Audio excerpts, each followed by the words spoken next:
Now, for the most part, 80 to 85% of patients with the herniated disc and sciatica pain will improve without surgery.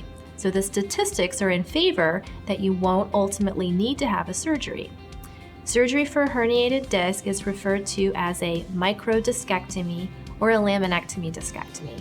And basically what it involves is removing a small amount of bone and some of the interconnecting ligament structure in the back part of the spinal canal to allow access to where the nerves are passing. The nerves can then be moved off to the side, allowing us to access the disc space and remove the herniated material, freeing up space for the spinal nerves. This is a surgery that typically is done within an hour and a half. Oftentimes it can be an outpatient procedure.